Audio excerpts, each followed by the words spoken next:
Bienvenue à bord du vaisseau Hypersensas. C'est un petit truc en fait. C'est genre les mecs, ils ont édité. Ils ont quand même édité les deux ex. Les. Deus Ex. C'est Square Enix. Les deux ex. Wow. Tu sais, les deux ex, Eidos Montréal. Ouais. C'est pas un petit studio. Alors, c'est faux en plus, parce que tout le budget est parti dans le développement du jeu, ils avaient plus assez pour les acteurs en fait. Donc, c'est vrai, ils ont mis beaucoup de budget dans le développement du jeu, et après ils se sont dit, bon, on va mettre des persos random. Pour les voix Non, pour les visages. Ah, sur sans faire référence à la chronique de David. Ou sur Guardians. Les deux. Ouais, c'est pas les visages des acteurs du MCU, mais en même temps, on n'est pas dans le MCU du tout. Oui. C'est vrai. Non, mais- Ça se passe après, Thanos est mort, donc en vrai, tu te dis, bon. Spoil. Et il a été tué par Drax. Oh, Tu vois, il est en train de spoiler tout le jeu dans l'intro. il n'y a aucun spoil, c'est le début. Dès le début, ils te disent ça, ils te font comprendre que. Et je me demande si c'est Drax ou C'est Gamora le qui l'a spoil de tué, l'intro. en mode, Ok. qu'en fait, on s'en fout, quoi. Non, c'est vraiment très mauvais. Aïe, aïe, aïe. Mais les textes, et c'est là où tout le monde dit qu'il est génial, les textes sont ouf. Les dialogues, les échanges sont cool. Ouais. Mais en vrai, t'as envie de dire, ok, mais en fait, il n'y a que ça dans le jeu. Donc, du coup, faites-moi un jeu. où il y a que ça. Un RPG. Non, mais vraiment, tu vois, genre un Batman de Telltale, quoi, tu vois, Ouais. où il se Ou un passe des Détroit, trucs et tu fais que de la narration. Mhm. Parce qu'on te demande de faire beaucoup de choix narratifs, hein, entre guillemets narratifs, quoi. Genre, est-ce que tu donnes raison à Gamora ou à Rocket, quoi. Et en vrai, tu fais que ça tout le temps. Et en vrai, c'est fun, mais du coup, il y a que ça qui est bien, quoi. L'univers, il est cool, mais dès que tu sors de ça et que tu essayes d'avoir un peu de puzzle game, enfin, je te dis, pousser 3 blocs pour ouvrir une porte ou switcher 2 interrupteurs et faire 3 combats et demi, tu fais, en vrai, c'est mais lourd et c'est la moitié du jeu, malheureusement. C'est peut-être En vrai, la promesse d'avoir justement des fights un peu pour faire du piou-piou, quoi. Ouais, tu fais piou-piou, tu donnes un ordre à Gamora pour dire, hey, va tuer ce mec-là. Genre, elle peut pas le faire toute seule, tu sais. Enfin, c'est nulot, c'est vraiment. C'est un Mais peu- c'est un peu l'histoire suffit pas.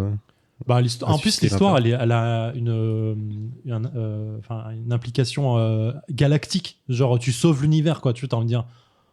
Ouais, enfin, je m'attendais à un truc plus, pas terre à terre, mais un plus cool, quoi. Tu vois, un truc de contrebandier sympa, machin et tout. Mhm. Et en vrai, là, t'es en train de sauver l'univers. Tout de suite, ça prend une implication un peu nulle quand t'as les Nova à côté, quoi. Tu vois, tu dis, Oui, bon, en c'est vrai, sûr. Voilà, c'est très nulos. Aïe. C'est bien vendu. Enfin, j'ai pas aimé. Je comprends qu'on puisse aimer, mais je m'attendais à mieux pour un jeu PS5. C'était le coup de cœur de 60 Zef. €. Ah, mais tu l'as acheté Hein tu l'as acheté ou tu l'as filé Ouais, je l'ai acheté. Ah oui, alors du coup, sur 110 boules, oui, ça fait mal. Parce qu'il était à 65. 35. Il a Non. 50 balles. je Ouais, crois. ok. Là, il est à 35. C'est pas que je vous aime Là, il a pas. 35 déjà. Ouais, C'est pas que je vous aime pas. Second, bis. Mais l'épisode 36, c'est parti.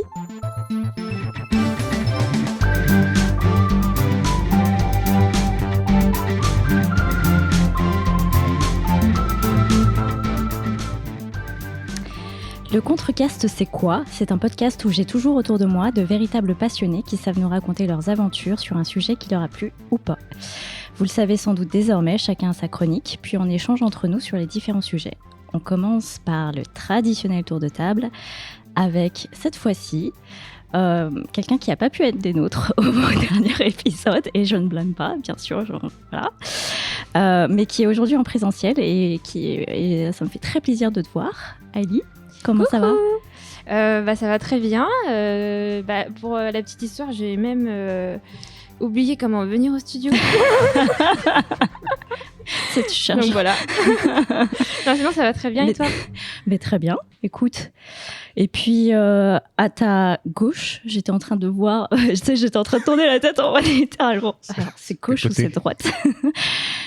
À ta gauche, du coup, notre incontournable chasseur de trophées, mais aussi notre auteur de blagues 5 étoiles, j'ai nommé John Couscous. C'est un message pour la fin du podcast là Ouais, ou... Ok, exactement.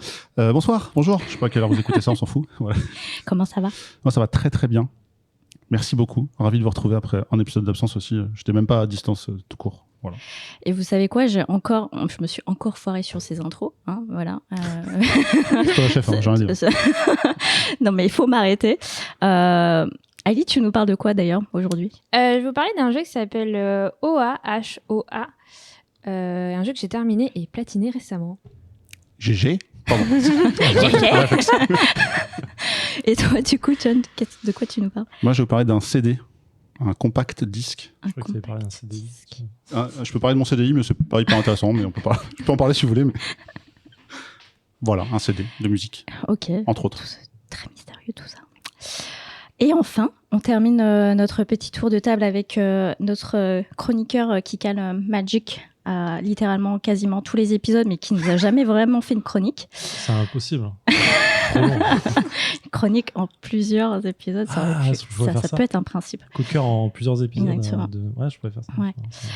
Zef, comment ça va ? Ça va très bien et toi ? Très très bien. De quoi tu nous parles aujourd'hui ? Alors je voulais parler Guardians of the Galaxy sur PS5, mais comme c'est nul, je vais vous parler d'un jeu de cartes. Quid l'intro de cet épisode. Ah ouais, dur. Ok. Et c'est parti pour le premier sujet.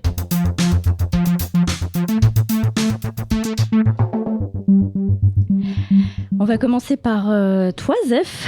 Je me suis un peu renseignée, j'ai un peu tapé Inscription parce que tu m'as refilé littéralement ton sujet, genre 2 heures avant l'enregistrement de ce podcast.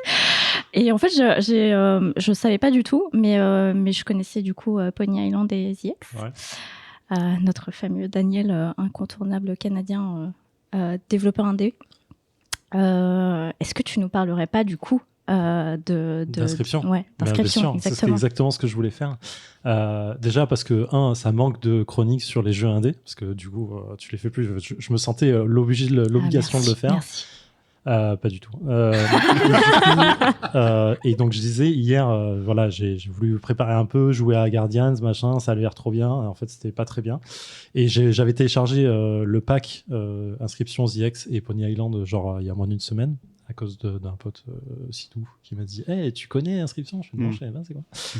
Et du coup, voilà, donc j'avais testé Inscription vite fait, l'ambiance était cool, je me suis dit, ça a l'air sympa et tout. Et hier, je me suis dit, tiens, j'ai envie de jouer à Inscription. Et donc, ce que je disais, j'ai commencé environ à 20h, 20h30 à jouer, j'ai relevé les yeux, il était 1h30 du matin. Je dis, ah ouais, quand même, il est pas mal ce jeu. Et vers 3h, t'as dit, ok, change de chronique. je l'ai dit aussi tard que ça, vraiment, il me semblait avoir dit plus tôt que ça. Et voilà, et en vrai, je me suis dit, je suis obligé d'en parler tellement il est bien. Je suis pas fini le jeu, je suis sur le dernier axe et c'est trop ouf. Donc, Inscription. Comme tu l'as dit, alors il est sorti cette année, il est sorti en octobre 2021.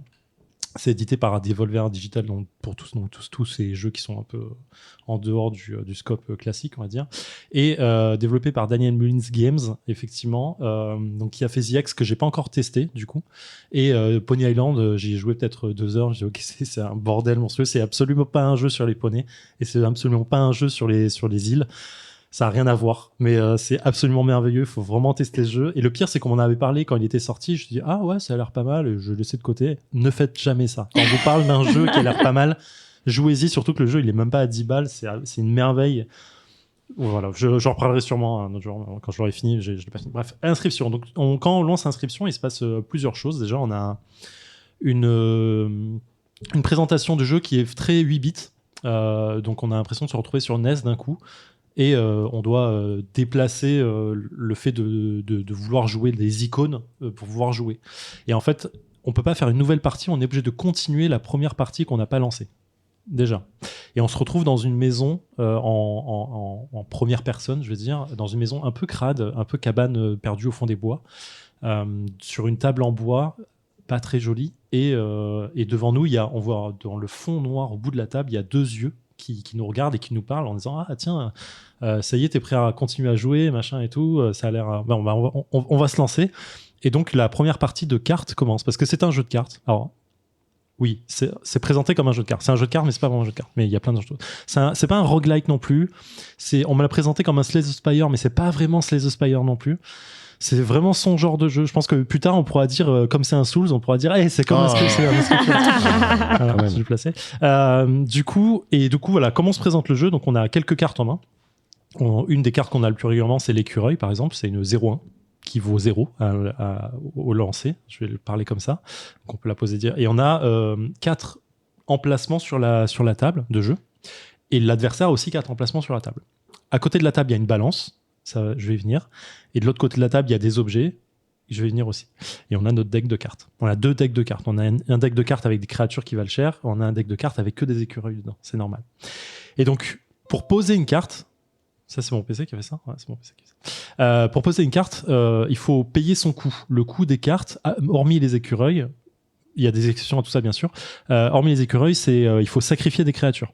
Donc, il faut poser des écureuils qui est gratuit, donc il ne fait rien à part être posé sur la table, et il faut le tuer Et vraiment, la notion de sacrifice qui est vraiment là, genre tu vois vraiment mourir avec le petit couteau et tout, pour poser une carte qui vaut une goutte de sang, parce que tu as sacrifié une personne, ou une carte qui vaut 2, il faut sacrifier 2, et ainsi de suite, vous avez compris l'idée. Et donc quand on pose ça, évidemment, on va poser une créature plus forte qui va, elle, attaquer l'adversaire. Si sur la rangée, la colonne en face de notre carte qu'on vient de poser, il y a une créature adverse, on inflige des dégâts à la créature adverse, et ainsi de suite. D'accord ? Donc chaque tour de jeu, on va faire ça. Comme l'ennemi on voit ce qu'il va jouer au tour suivant, donc il y a une troisième rangée qui montre les prochaines cartes qui arrivent, et il y a une chier de symboles dans tous les sens qui dit cette créature a un bouclier, cette créature attaque à gauche et à droite en même temps, cette créature une fois qu'elle meurt elle fait ça, celle-ci te fait piocher. T'as une chier de trucs tout le temps, c'est évident, c'est normal, c'est un jeu de cartes un peu cool.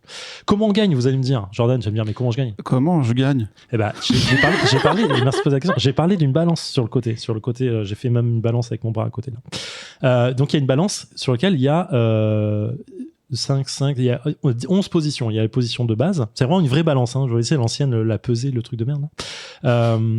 Et à chaque fois qu'on inflige des dégâts à l'adversaire, on va mettre des dents en or, et c'est véridique, dans la balance côté de l'adversaire. D'accord ? Ça va tomber au fur et à mesure dans son truc. Et si ça penche complètement de son côté à lui, on a gagné. On a mis la balance de son côté. Ok ? Faut arriver à 5 plus 5 pour gagner. Et si on a moins 5, on a perdu. Ça va très vite. Ça va super vite. Il y a des games, tu comprends pas la vie, quoi. T'es en mode, ok, mais je viens de prendre 10 points de dégâts en 2 tours. Comment ça se passe ? Et c'est vraiment ultra violent. Mais, donc la première partie, on la perd, on la gagne parce que c'est l'intro. Là. La deuxième partie, on la perd parce que on s'est fait défoncer. On a 2 écureuils plus un truc merdique. Et en fait, là, on va commencer à gagner des cartes, évidemment. Et ça, c'est vraiment la base. Ce que je vous raconte là, c'est les 10 premières minutes de jeu. D'accord ? Vous vous rappelez ? 20h, 1h30 le matin. Il y a beaucoup de choses à dire. Donc, ça, c'est la base. Donc, c'est ultra joli. Visuellement, c'est ultra stylé. Enfin, vraiment creepy as fuck et tout. Quand on gagne une partie, il y a une carte qui se déroule sur la table. On voit notre petit bonhomme. Et on avance de case en case, et suivant les choix qu'on fait, il va avoir des options on va améliorer une carte ici, on va sacrifier une carte et on va donner son pouvoir à une autre carte, on va récupérer un totem qui va déclencher un truc suivant le type de carte. Vraiment, il y a énormément d'options. Et donc il y a des choix, il y a des bastons qu'on va faire qui sont plus ardus que d'autres parce qu'on aura eu des bonus supplémentaires, ainsi de suite. Et quand on perd, on recommence à 0. D'accord ? C'est le côté roguelike, vous voyez pas, je mets des guillemets avec les doigts. Donc on perd. Quand on perd, il se passe un truc. On se retrouve dans une salle, à terre, en train de crever, et t'as le mec qui est là, derrière, il ouvre à moitié la porte et il te regarde et dit « Non, attends, meurs pas tout de suite, je veux un souvenir de toi. » Chelou. Mais c'est là où le jeu commence à partir en couille. Il dit « Déjà, on va faire une carte de toi, en train de mourir. » Sympa. Donc, il te donne une carte vierge, et il balance des cartes par terre, et il dit « Choisis une carte pour son coup. » Donc là, tu choisis une carte, tu prends en général le coup le moins cher, parce que tu as envie de faire une bonne carte. Enfin, moi, j'ai envie de faire une bonne carte. Donc, j'ai pris un coup à 1. Ensuite, il dit, choisis une autre carte. Il te reprend les cartes, il en remet 3. Il dit, choisis une autre carte, et on va prendre sa force et sa défense. Donc là, j'avais une 7-7 à ce moment-là, j'ai pris ça. Donc, j'avais une 7-7 pour 1, et on peut tous dire, les joueurs de cartes disent qu'une 7-7 pour 1, c'est ultra violent.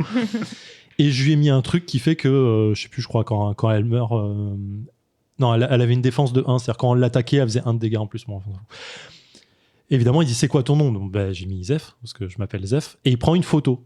Donc évidemment, il prend pas une vraie photo de moi, il prend une photo où on voit la gueule d'un mec chelou dessiné là. Et il dit voilà, et en fait cette carte tu la retrouves dans ton deck après. Donc j'avais une 7-7 pour 1, mon gars. Oh, allez, j'ai fait des games, et puis j'ai perdu. Et quand il prend en photo, tu disparais, il prend une photo avec un ancien appareil photo, vous savez, à accordéon, là, un truc bizarre. Et le jeu s'arrête là, et on reprend la partie depuis le début. Sauf que là, il y a un truc qui change déjà.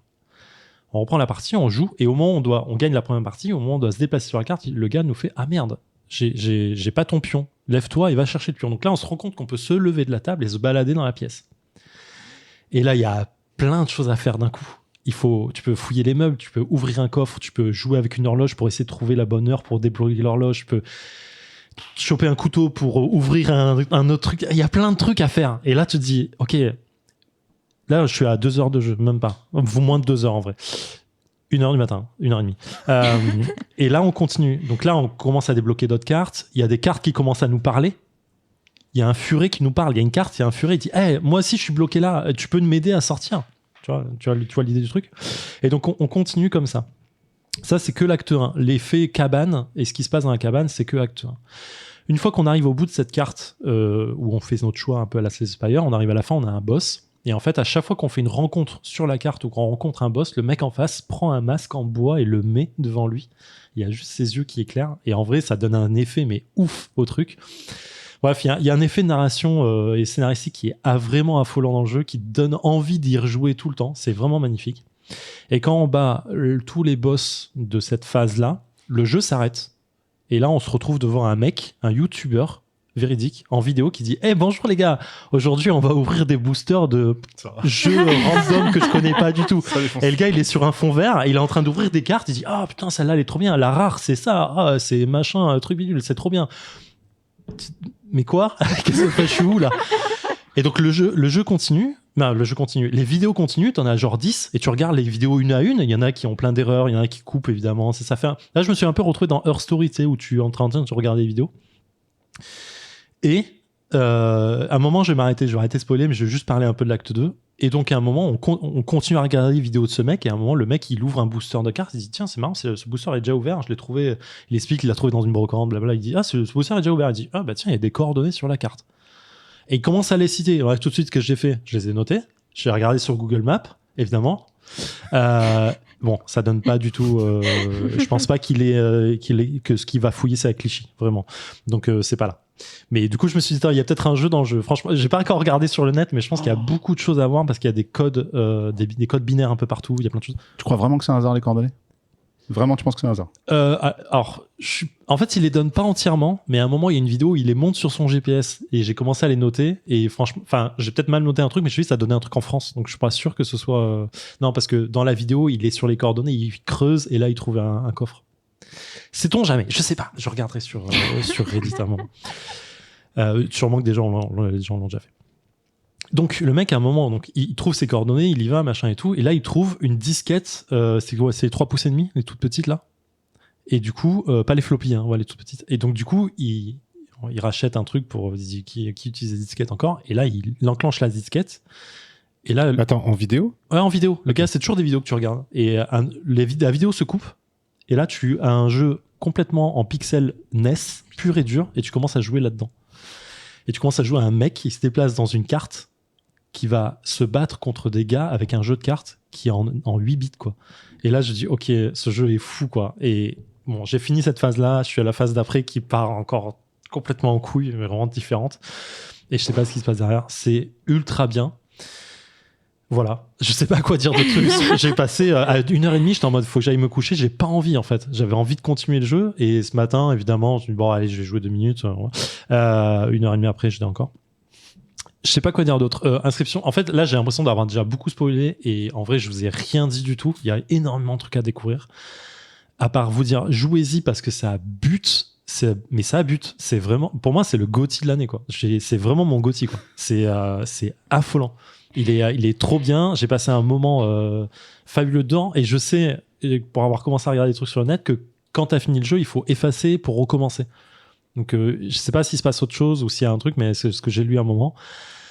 Voilà, le jeu je crois qu'il a 3 actes, donc le dernier est complètement fou aussi. Mais voilà, donc je sais pas si on joue le mec qui joue au jeu lui-même, tu vois, il y a comme un effet de méta ou d'abîme là. Inception, ouais.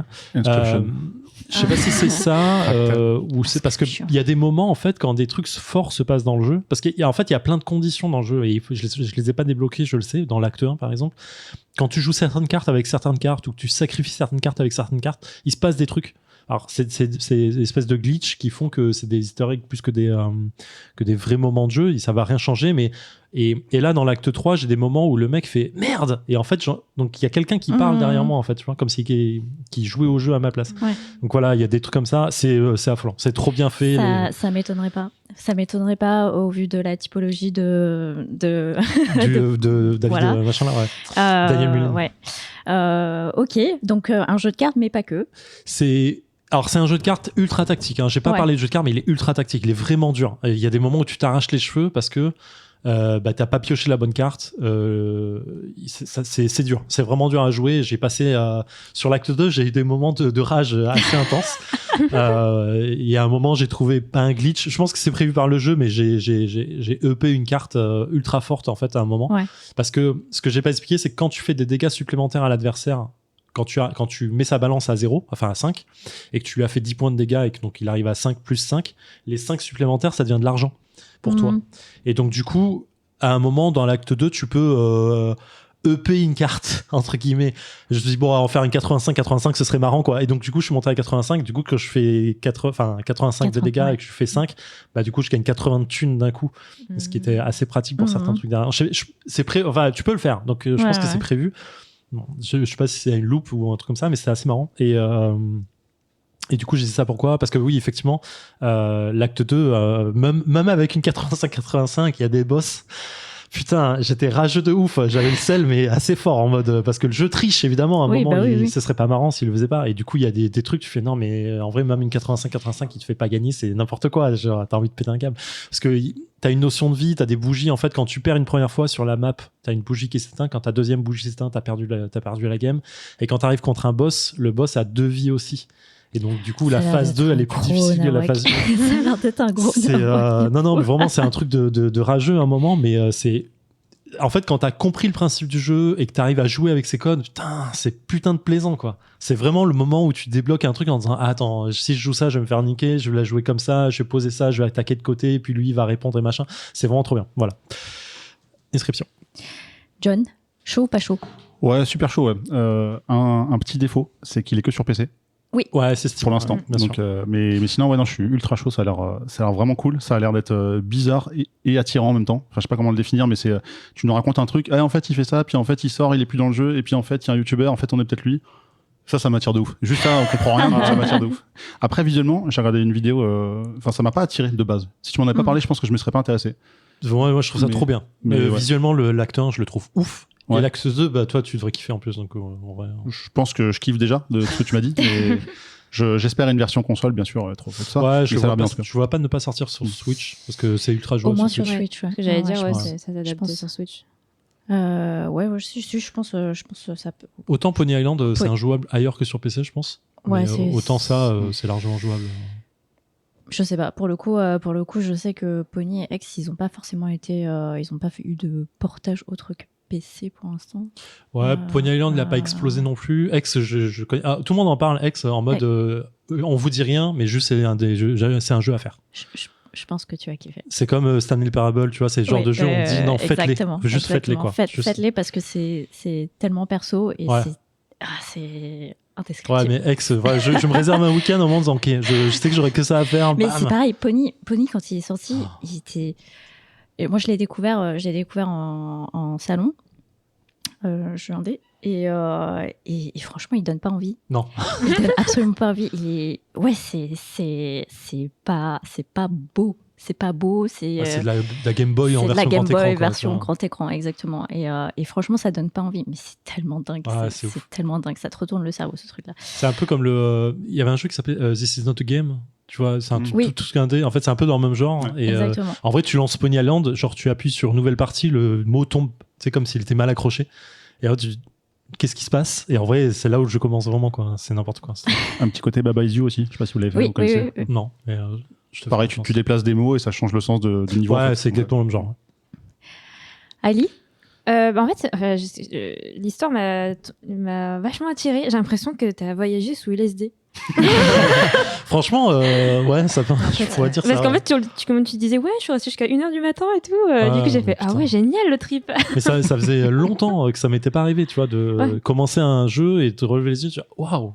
Et je pensais qu'il était 23h, quoi. Non, en vrai, t'as joué 5 heures d'affilée, quoi.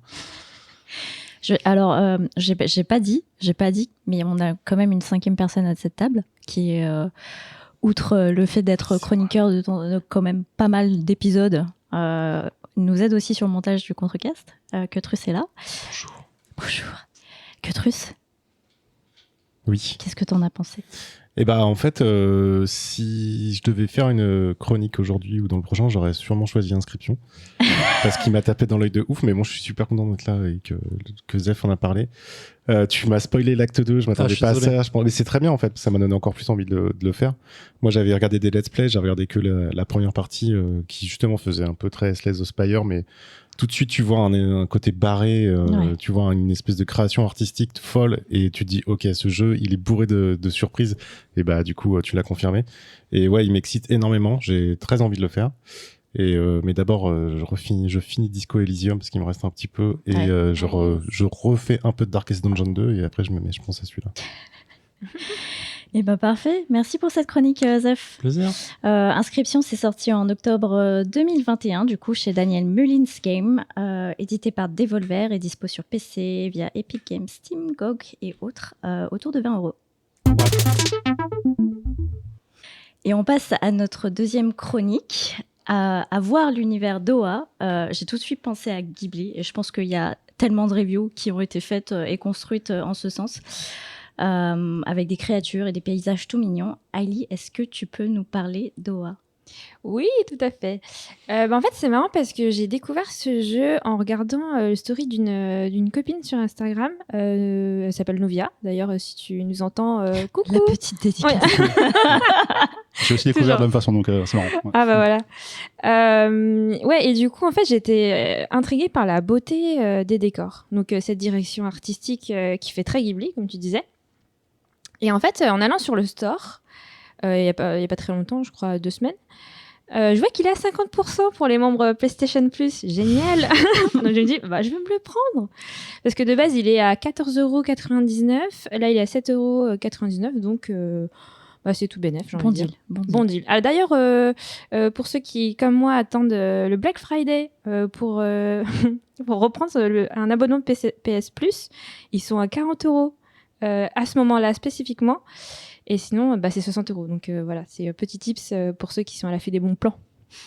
Alors, j'ai l'impression qu'on fait la chronique d'Ailey et promotion. Et je remercie Cochonou aussi. J'ai failli lancer un jingle à la fin, quoi. Pardon, c'était un petit aparté. Oui, alors du coup, Oa est disponible depuis le 24 août 2021 sur Next Gen. Donc moi, j'ai joué sur PS5, mais c'est disponible sur Xbox Series, PC, Xbox One, PS4 et aussi Nintendo Switch, que je trouve c'est un format assez idéal.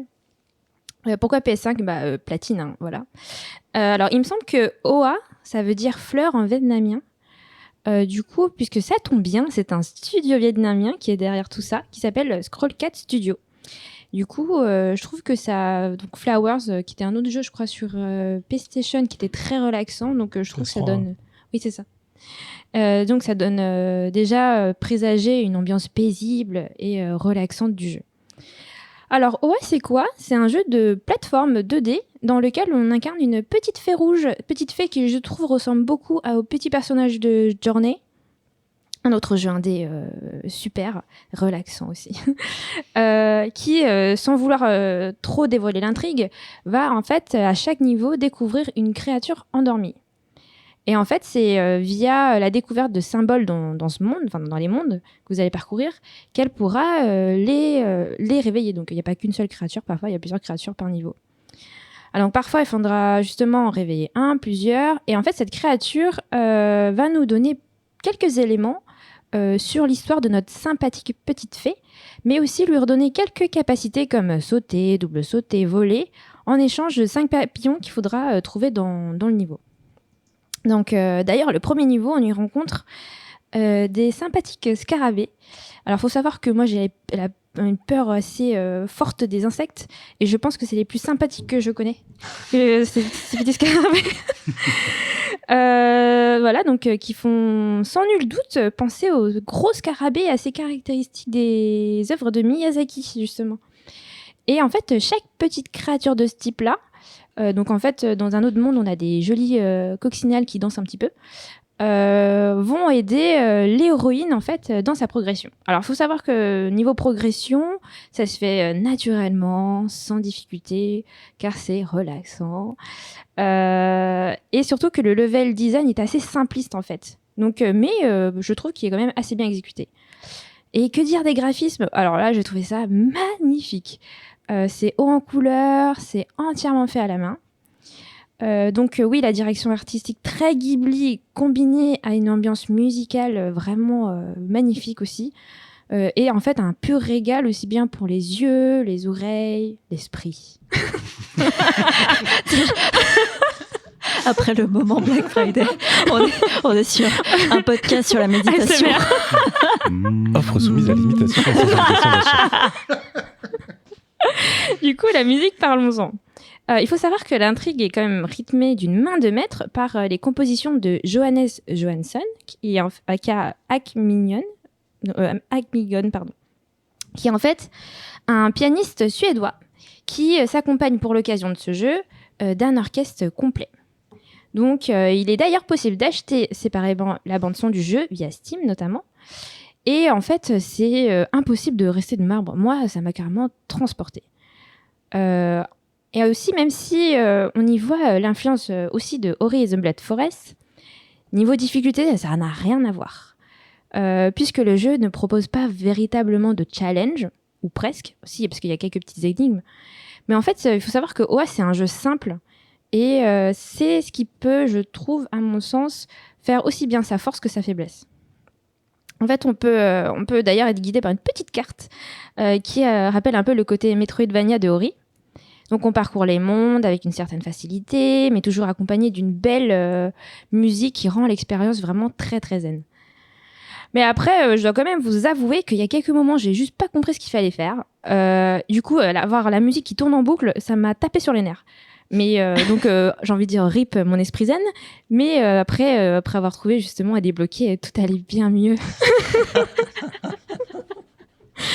Donc, ceci dit, j'ai adoré en fait la créativité du dernier monde. Bon, j'ai pas trop envie de vous spoiler parce que j'ai vraiment envie que vous le fassiez.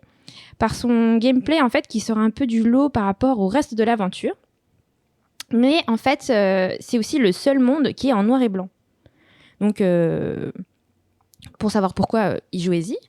Et en fait, je trouve que ça permet de clôturer l'aventure en beauté. Du coup, si je dois parler des petits bémols, parce qu'il y en a quand même, hein. Vous avez vu le changement de ton ? C'est bon, t'as kiffé là, maintenant on va le défoncer. Il n'y a pas de trucs dégueulasses, il n'y a pas de méchants, de trucs En glauques fait, et tout ça si, en fait, il y a des petits robots qui te donnent des petits coups de pied. Alors d'ailleurs, petit spoil, il y a pour un platine, pour le platine et surtout si vous voulez un trophée bronze, il faut vous faire taper par les petits robots 10 fois. Et la nomination du trophée s'appelle Oh oh, je suis pas un ballon. Ok. Je réponds aux 2 personnes qui m'ont regardé, oui, je vais le faire. Je vais l'acheter, je pense. Aux 3 du coup, peut-être. Alors du coup, je sais pas ce qui s'est passé, c'est peut-être ma PS5, mais moi j'ai eu quelques petits moments de freeze quand les scènes avec les créatures qui se réveillent, qu'elles se réveillent avec un freeze du coup. Mais je pense que c'est plutôt de mon côté. Mais en fait, en somme, je dirais qu'on est presque sur sa fin. Parce qu'en fait, le jeu se finit en 2-3 heures si on fait que l'histoire. Et les 4 heures et peut-être 5 maximum si on veut le platiner. Et en fait, j'aurais presque aimé avoir un gameplay un tout petit peu plus poussé pour que le jeu passe de « j'ai passé un bon moment » à « c'était inoubliable ». À mon sens, je pense que s'il était sorti en même temps que Journée, il aurait pu faire partie des incontournables, mais peut-être parce on y voit quand même beaucoup d'influence et du coup un peu ce côté déjà vu que en fait ça empêche un petit peu à OA de passer cette étape. Alors qu'on s'y méprenne pas quand même, j'ai passé un super moment. Je trouve que le thème abordé c'est la nature. Donc avec toutes ces animations, tous ces arrière-plans faits à la main, franchement c'est magnifique. Et je dois dire que les cinématiques de fin m'ont permis de comprendre l'histoire et du coup ça m'a quand même un petit peu touchée. Voire beaucoup, voilà. Et du coup moi je recommande fortement OA, surtout après une journée difficile. J'appelle ça les jeux de transition en fait quand on passe de 2 jeux qui prennent un peu les tripes, donc c'est parfait pour une petite pause relax parce qu'en fait en plus de son effet waouh C'est surtout un excellent jeu paisible, relaxant et reposant et qui, à mon sens, mérite un peu plus d'être connu. Ok. J'ai beaucoup de wow, beaucoup de de relaxation et finalement pas beaucoup de bémol parce qu'en soi. Oui, voilà, ça. Il fallait bien faire un petit. Non, c'est vrai, il fallait. Voilà. C'est ça, les jeux parfaits n'existent pas tant, quoi. Donc puzzle, mais puzzle sans difficulté. Non. Ouais, donc en fait c'est pisse. Parce que j'étais en train de me dire à quoi est-ce qu'on peut comparer ça. J'étais en train de me dire Limbo, mais non, pas trop. Parce que Limbo, c'est vraiment costaud. Plus à la journée, à la limite. Même si dans la journée, il y avait pas de puzzle, vraiment, tu sais que de la plateforme, t'avançais, tu avais des petits trucs à faire, mais je pense que c'est normal. Et effectivement, le personnage, je regardais la vidéo en même temps, il lui ressemble, mais follement. John? Moi, je suis convaincu de ouf depuis le début. Ça a l'air très bien. Platine 4 heures. Voilà, Platine 4 heures, allez, hop. Et même sans parler de trophée. Enfin, tu disais, il est un peu court finalement, mais comme Journey, comme Flower, comme ce genre de jeu. Et je pense que plus long, on s'ennuie peut-être un peu. Oui, c'est et vrai. C'est peut-être un très bon jeu de transition entre, je sais pas, un Hades et un autre chose, quoi, par exemple. Moi, j'ai joué juste avant de reprendre Tales of Arise. Parce que je me suis dit, je me la pose un petit peu. Par exemple. Donc ouais, non, c'est sûr que je vais le faire. Et il y a même une version physique qui est sortie. Si vous voulez, on pourra mettre un petit lien dans la description. Parce que je l'ai vu chez SoGamely. Et c'est un peu plus cher, je crois que c'est 30 €. Mais je crois qu'il n'est pas sorti en France, c'est un import en plus. Donc bref. Mais un jeu comme ça, moi j'aime bien collectionner les jeux en boîte aussi. Mais voilà, je pense que je vais évidemment me le faire. C'est sûr. Le platine aussi, bien sûr. Ah bah oui, évidemment. Oui. Zef. Oui. Ouais. J'ai pas beaucoup de connexion internet, mais j'ai pas mon code PSN. Tiens, regarde, je suis en train de le faire. Queutrus, un mot de la fin? Un mot de la fin pour conclure. Non, mais ça a l'air très très mignon. Je le ferai pas, mais j'en étais sûre, je l'attendais, je le ferai pas. C'est trop doux. Mais ça a l'air très très bien. Non, j'aime bien les jeux doux. Flower, j'avais adoré, et Journey aussi, mais non, je sais très bien que j'aurai pas le temps d'y jouer. Donc. Et Abzu aussi, si vous aimez le genre. Ah oui, Abzu, c'est même meilleur que Abzu, je veux dire. Flower, il était bien jusqu'au niveau 5. Au niveau 5, tu commences il est plus relaxant le jeu, en vrai. On se souvient pas de ce moment-là. Mais moi, je m'en souviens très bien, d'accord? N'en parlons plus. Merci Ali pour cette chronique. Donc OA, c'est sorti en août 2021 par Scroll4 Studio et édité par PM Studios. Et dispo sur PC, PS5, Xbox, Switch et All Gen entre 13 et 15 €. Et là, je regarde John. J'attends ton intro. Donc vous laissez. Je te regarde du coup. Je sais pas, t'avais tellement un regard. Je suis un regard de près. J'attends de parler. Ok. Et voilà ton intro. Documentaire Prime, campagne marketing FOMO et près de 95 000 albums physiques écoutés en 3 jours. Écoulés en 3 jours. Écoutez aussi. Écoutez. Non, parce que c'est pas la même chose. C'est pas pareil. C'est pas pareil. J'ai pas écouté celui que j'ai acheté, mais en détail. C'est l'homme dont tout le monde parle en ce moment. Puisque voilà, il est très présent dans les médias en ce moment. John, est-ce que tu nous parlerais pas d'Orelsan? Comment tu sais? Okay, c'est ma chronique que j'avais déjà donnée, je crois, il y a 2 semaines. C'est pour Tosef. Je l'ai senti. Non, en vrai, en plus, je suis pas très à l'aise parce que c'est bien, vous avez parlé de jeux vidéo et pas moi, ça change un peu. Et je vais vous poser une question, toutes et à tous, pour commencer, en te regardant toi, déjà. Ça remonte à quand, la dernière fois que tu as acheté un CD? Ce sera la même question pour tout le monde, vous pouvez déjà préparer la réponse. Très longtemps. Queutrus? 1 an et demi. Je m'en souviens. Vinyle ou CD? CD, compact disque. CD, non, je me souviens. Et pour finir? Je pense que c'était à l'époque des Spice Girls. T'es pas aussi vieille. 1880. Oui, t'as vu, hein? Queutrus, tu n'es pas le seul. Être vieux, cool. Tout ça pour dire que c'est quelque chose qu'on ne fait plus aujourd'hui et que j'ai fait en 2021, en novembre 2021. Et donc voilà, je l'ai à côté de moi, je vous le ferai passer un peu plus tard. Wow, c'est un vrai objet qui existe encore. L'effet waouh. C'est ça, c'est un rappel à la chronique d'avant. Donc je vais vous parler d'Orelsan. Alors c'est qui ce Aurélien Cotentin? Donc ça c'est l'instant Wikipédia. Il est né le 1er août 1982 à Alençon, dans l'Orne, etc. C'est un rappeur, compositeur, acteur, réalisateur et scénariste français qui a notamment sorti 4 albums solo. 2009, Perdu d'avance, 2011, Le Chant des Sirènes, 2017, La Fête est finie, et 2021, donc Civilisation.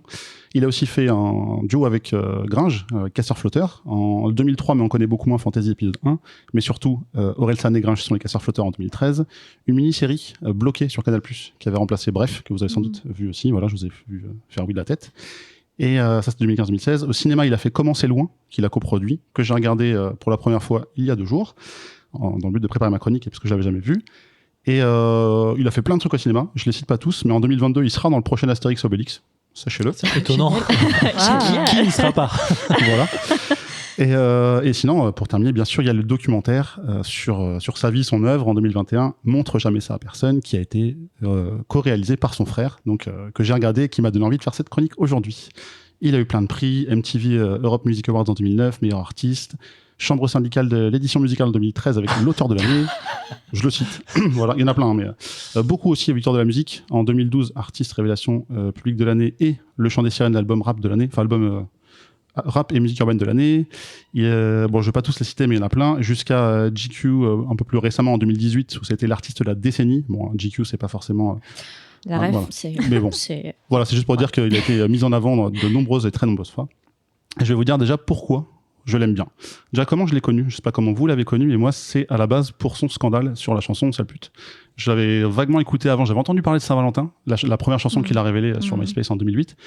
Mais vraiment, c'est l'affaire Sale pute qui l'a mis dans les oreilles, en fait. Et je fais, ah tiens, je vais écouter ce qu'il a fait, en fait. Pourquoi on parle de lui? Et j'ai kiffé direct. Je sais pas pourquoi. Dire pourquoi je l'aime bien. C'est un peu le mec qui, comme moi, squattait chez des potes en soirée, qui faisait rien et qui galérait avec des potes, mais c'était cool. C'était vraiment le côté les années lycée. Je pense qu'on a tous un peu vécu ça. La comparaison va s'arrêter avec lui. Mais voilà, j'aime bien sa prise de risque dans ses chansons. J'aime bien le côté...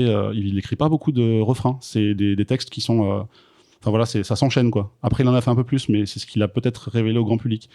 J'aime bien aussi tous ces albums, ces contenus qui sont différents. Il n'y a pas 2 choses qui s'enchaînent, qui se ressemblent. Enfin, c'est de la continuité, c'est des rappels à autre chose, mais c'est jamais pareil, en fait. Je trouve qu'il y a une différence qui est assez notable. Je vais vous lire un extrait d'une de ses chansons, de la chanson San, qu'il a... Je vais pas la chanter, je vais bien sûr lire. Quoi? Dans La fête est finie. Tu fais des soirées karaoké pour toi? Je fais quoi? Merci pour le petit chant. Il chante un moment dans cette chanson lors des victoires de la musique d'ailleurs, où c'est un peu le revirement de sa personnalité. C'est ça la chanson ou c'est...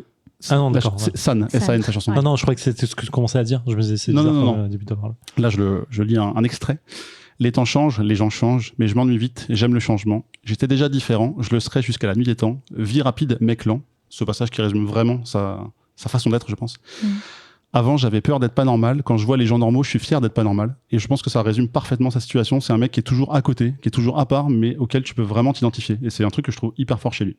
Pour moi, c'est un peu le rappeur, en fait, à qui tu peux... Enfin, ce que je disais, le côté où tu peux t'identifier facilement, qui a percé sans vraiment respecter les codes de ce qu'il aurait dû prendre, en fait, dans le monde du rap et tout ça. Je trouve à nouveau qu'une majorité de ces morceaux ne sont pas linéaires. Il y a, je le répète, mais peu de chansons à refrain. C'est important, vous écouterez.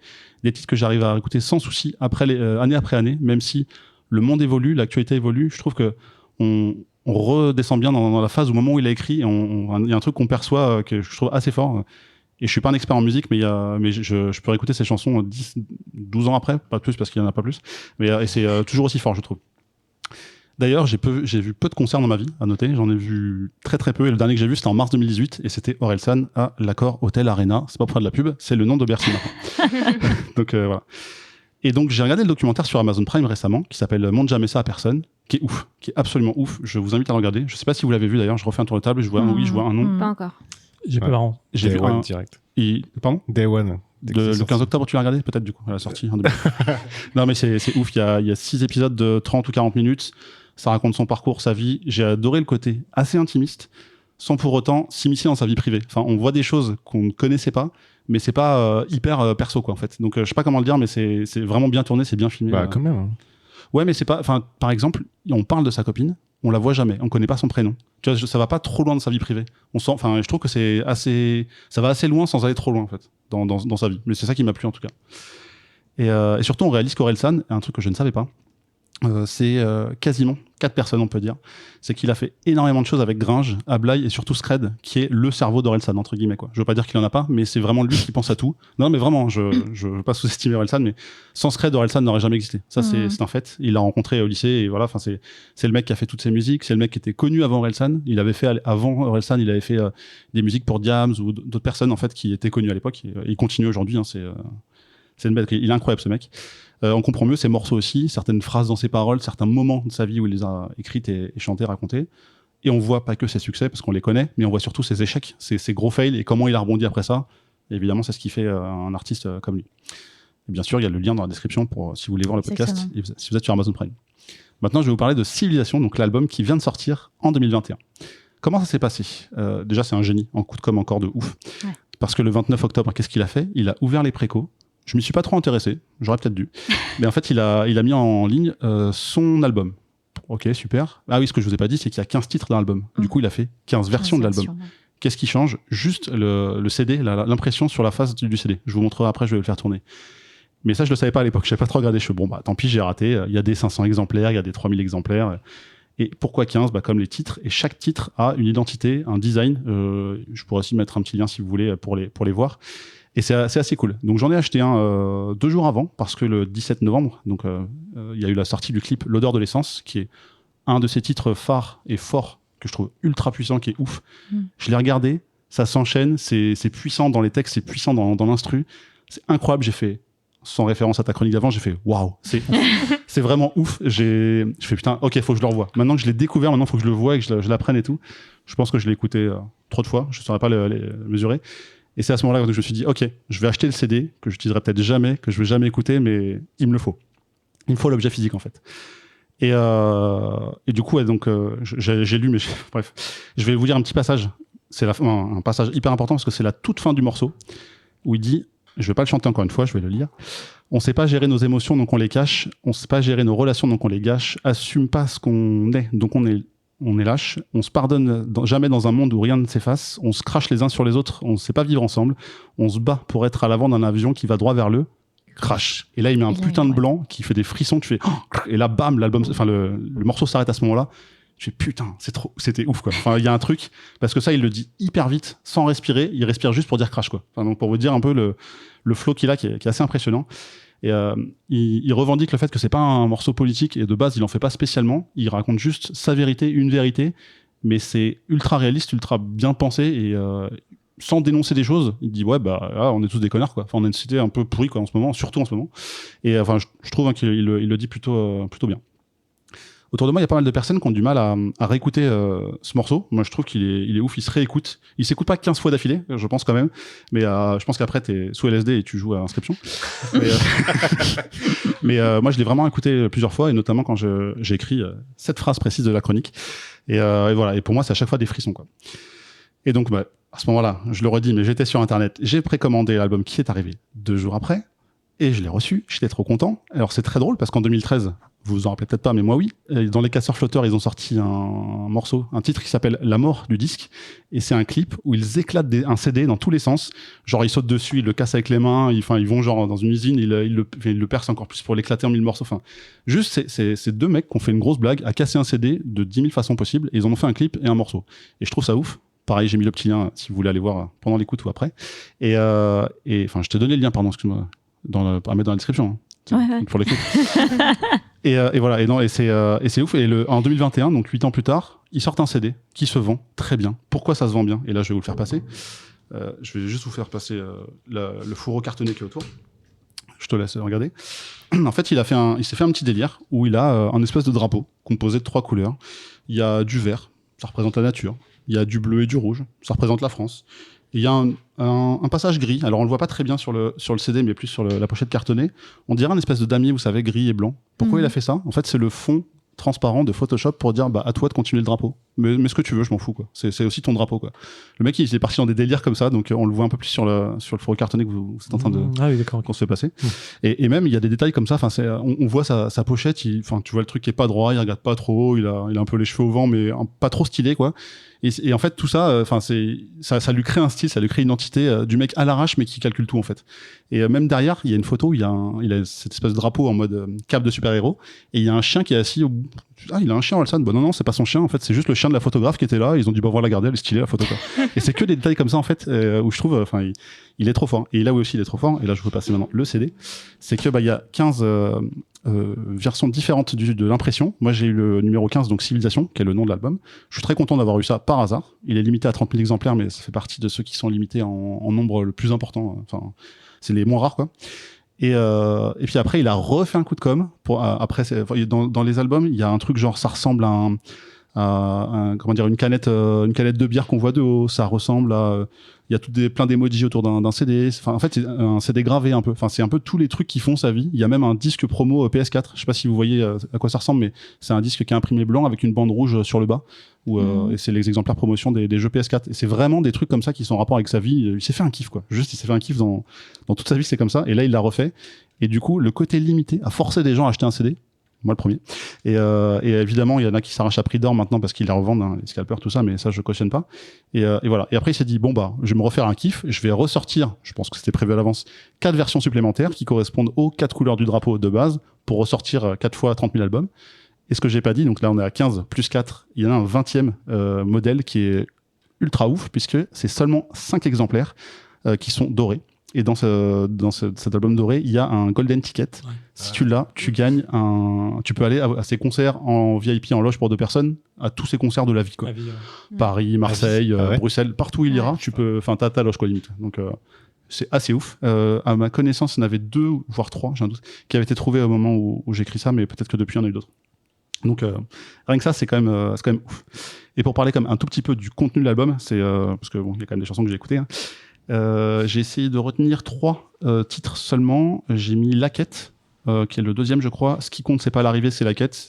En fait, c'est un peu, rien n'a été mis au hasard dans ces morceaux, c'est que c'est un enchaînement de sa vie, du passé jusqu'à Manifeste, qui est le 7e titre. L'odeur d'essence, qui est le 8e, qui est un peu lié, où en fait il est dans une manifestation, il est là par hasard, parce qu'il a suivi un pote qui lui suit une meuf qu'il veut choper, etc. Dans l'odeur de l'essence, du coup, ça rappelle l'effet de la société. Enfin, tout est un peu chronométré, millimétré sur un truc où t'as l'impression que ça l'arrache, mais ça l'est pas du tout. Et ça tend vers le futur où c'est un duo, avec Gringe qui refait, où c'est un peu un rappel des Casseurs Flotteurs et de toute leur épopée ensemble, qui est un de mes autres titres préférés. Donc ouais, c'est La Quête, l'odeur de l'essence et Casseurs Flotteurs Infinity, pour en citer que 3. Et voilà, enfin tout ça c'est assez stratégique et je trouve ça dingue, ce boulot qui a l'impression d'être pas grand chose. En fait, tout est calculé à l'avance, quoi. Et pareil, il y a un titre qui est pas très apprécié, j'aime pas spécialement, c'est Bébé Boa, où c'est l'histoire de sa copine qui boit trop d'alcool. Avec, en fait, il a sifflé en autotune.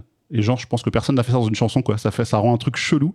Et tout est en autotune. C'est lui qui a fait le morceau tout seul, en fait, contrairement à une majorité des autres où c'est Scred qui fait beaucoup de choses. Et voilà, il s'est vraiment tapé un délire sur ça. Et il le dit, c'est le meilleur morceau de l'album. Mais les gens ne le savent pas encore. Et je suis sûr que dans 2 ans, on en reparlera. On va dire, putain, c'est vrai qu'il est vraiment ouf ce morceau. Alors qu'aujourd'hui, on dit, ouais, il est pas incroyable, quoi. Donc c'est ça que je trouve assez fou. Et vraiment résumer la vie de cet artiste jusqu'à cet album en 10-15 minutes, c'est quand même hyper compliqué. D'ailleurs, j'ai eu du mal à préparer tellement il y a de choses à dire. Je trouve ça assez ouf. Bref, pour ne pas que cette chronique reste bloquée, je rends hommage à Orelsan avec une fin inachevée. Beau, c'est beau, c'est beau. C'est beau. Ouais, Orelsan, pour moi, c'est un...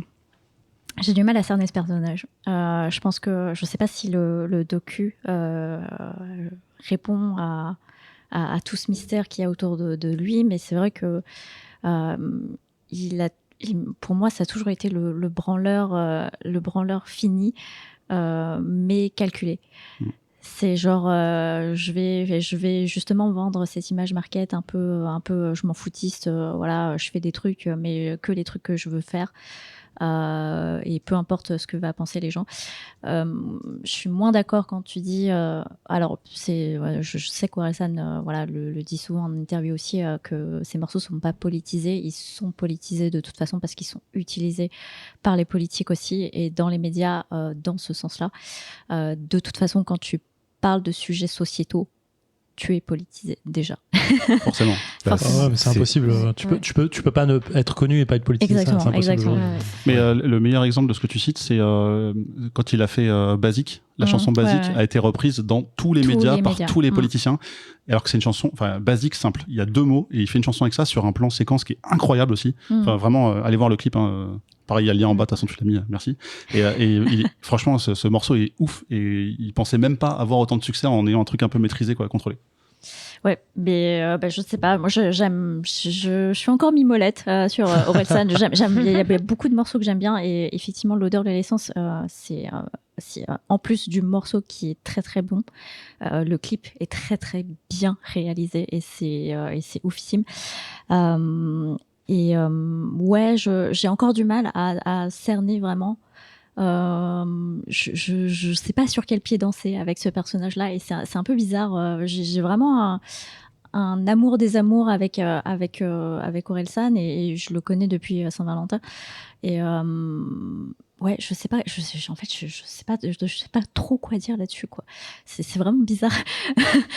Cutrus, est-ce que tu commentes Orelsan Bah, c'est un génie, ce mec. Ouais. C'est un génie, c'est peut-être une exagération. Mais en fait, c'est un mec super intelligent. Ses textes sont hyper intelligents, sont super bien construits.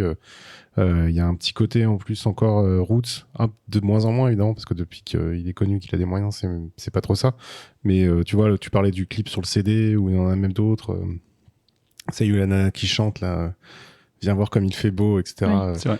Qui est un plan séquence en fait qu'il a écrit tu vois à l'arrache et qui fait enfin c'est mortel, mais je trouve ça vachement underground et tu trouves ça d'habitude un peu plus dans le rock et là en fait tu le trouves dans du rap, donc c'est cool.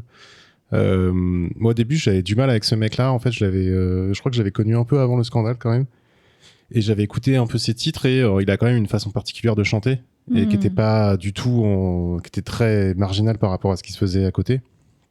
C'était encore pas mal, on est la sortie du rap old school et puis c'était en train de déjà changer. Et du coup, j'avais pas trop écouté et en fait, j'ai regardé Bloqué et j'ai fait putain, en fait, enfin, je sais pas, tu vois, s'il se dégage un truc de ces deux gars-là, tu vois, au-delà du fait que c'est du jeu et que c'est quand même préparé, tu dis, il y a un truc à creuser, ce mec, il est intéressant. Tu le vois dans les yeux, tu fais ok, ce mec il est super intelligent, il paye pas de mine, il a un truc, tu vois, enfin faut creuser. Et du coup j'avais un peu creusé, j'avais lu ses textes, j'avais écouté un peu, même si j'aimais pas trop toutes les instrus, donc j'ai pas accroché plus que ça. Et du coup j'avais commencé à le suivre, etc. Et puis là quand le reportage il est sorti, le documentaire, c'est ouf quoi, que son frère ait décidé de les filmer dès le début, que ça en fasse sa vie, enfin c'est mortel, faut vraiment le regarder. Et puis bah voilà, j'aime encore plus Orelsan depuis ce documentaire, clairement. Même si on sait que c'est orienté, mais il y a quand même une petite authenticité, il y a quelque chose quoi. Et puis pareil, tu vois, dans le documentaire, il y a des gens qui disent ouais, on se reconnaît en lui. Le mec de la petite ville de province, etc. Alors moi, j'étais pas dans les villes de province, donc je peux pas m'identifier. Mais je trouvais ça intéressant justement que dans le paysage rap, il y ait ça, il y ait une espèce d'ovni, un truc marginal qui sort comme ça et qui existe et qui donne ouais une nouvelle couleur quoi. Parce que franchement, t'écoutes ce qui se fait actuellement, il y a que lui qui fait des trucs comme ça. Alors même si maintenant le rap il s'est vachement démocratisé, il y a eu plein de choses, tu vois, PNL, des trucs comme ça, des espèces d'ovnis qui sont sortis. Et ce mec-là, mérite d'être encore plus connu qu'il ne l'est aujourd'hui parce que je pense que c'est un des artistes français, un des plus talentueux du moment quoi. Comme tu vois, comme des mecs comme Bashung qui étaient aussi hyper talentueux, hyper intelligents, très fins et tout ça, et qui ont eu un succès mais qui est pas un énorme succès. Et moi je souhaite qu'à Orelsan que voilà, il explose parce que ses textes sont ouf et le dernier album, il est incroyable quoi. Enfin, tout est bien écrit et les clips sont réfléchis, c'est top. Voilà, moi j'en dis pas plus. Pardon, j'étais un peu long. Steph je connais pas du tout, désolé. C'est pas du tout. La musique française, c'est pas mon truc. Le rap, c'est pas du tout mon turf à la base. Le seul truc d'Orelsan que je connais, et ça me rapporte au souvenir où avec des potes du Street Club, on va à un tournoi dont j'essaye de retrouver le nom. Stunfest. Le Stunfest, voilà. Et je suis en voiture avec un pote, Promesse, qui me dit il faut trop que t'écoutes cette chanson, c'est Orelsan, c'est trop bien, machin et tout. Et il me fait écouter cette chanson, je suis en mode ok, ça me parle pas, c'est cool, ça a l'air cool, mais en vrai, ça me parle pas plus que ça. Mais j'ai du mal à m'intéresser à ça en général. Donc, Mais je me souviens aussi d'une fois d'un clip que j'avais vu dans une voiture où j'allais faire un co-warrior, je sais pas si ça te parle, un Koh-Lanta amateur, on va dire.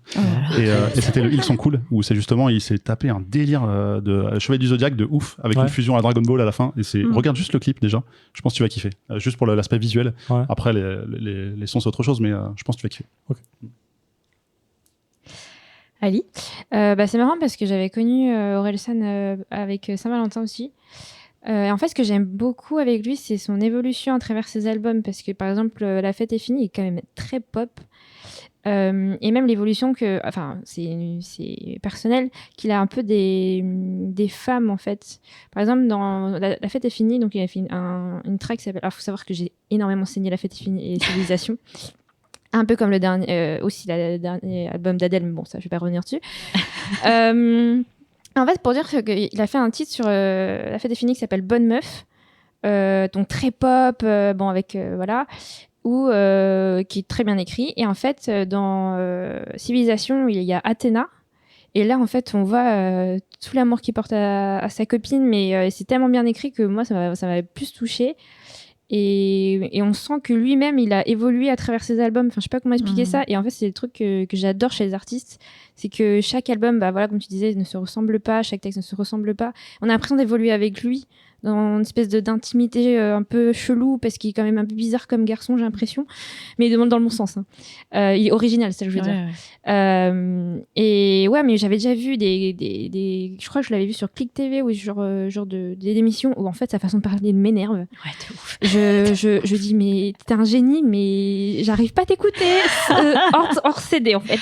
Non, mais c'est ça en fait. Ouais, faut s'habituer. Ouais, faut s'habituer. Au début, c'est bizarre. Mais c'est pas méchant ce que je dis, mais juste une impression quoi. Et je l'ai vu à Lollapalooza. Alors c'était très marrant parce que j'ai vu Vald, IAM et Orelsan.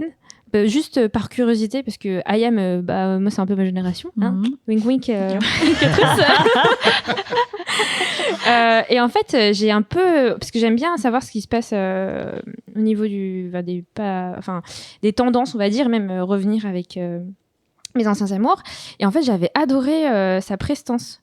À Lollapalooza, même si c'était un concert, vous connaissez Lollapalooza, c'est chaque artiste passe 1 heure, donc on n'a pas tout. C'est pas comme si c'est un vrai concert dédié à un artiste, mais j'avais adoré la vibe de son public qui est assez bienveillant en fait. Et en fait, je trouve qu'en ce moment, on parle pas mal du rap. Donc, notamment je fais un petit aparté de NTM. Donc, moi, j'avais vu un reportage sur NTM justement, et avec le film Suprême qui sort en ce moment, et je trouve ça cool. Moi, je sais, Zef, tu n'es pas intéressé par le rap, mais je trouve ça cool justement de pouvoir trouver des artistes dans le rap auxquels s'identifier, parce que moi, après, par exemple, NTM et IAM, j'ai beaucoup de mal avec les nouveaux styles. Ouais. Et c'est vrai qu'Orelsan, ça me parle un peu plus, c'est ça que je voulais dire. Donc voilà.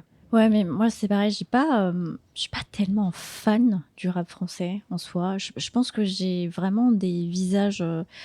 J'ai MC Solar, j'ai Oxmo Puccino, j'ai Kenny Arcana, et voilà, et ça, c'est mes piliers, parce que c'est des gens qui, je pense, que déjà, j'ai commencé à écouter à des périodes très spécifiques de ma vie. Mais ouais, Orelsan fait partie de cette dynamique-là. C'est quelqu'un de différent. Évidemment, c'est quelqu'un de différent. T'aimes ou t'aimes pas, parce que moi, j'ai pas forcément tout aimé d'Orelsan.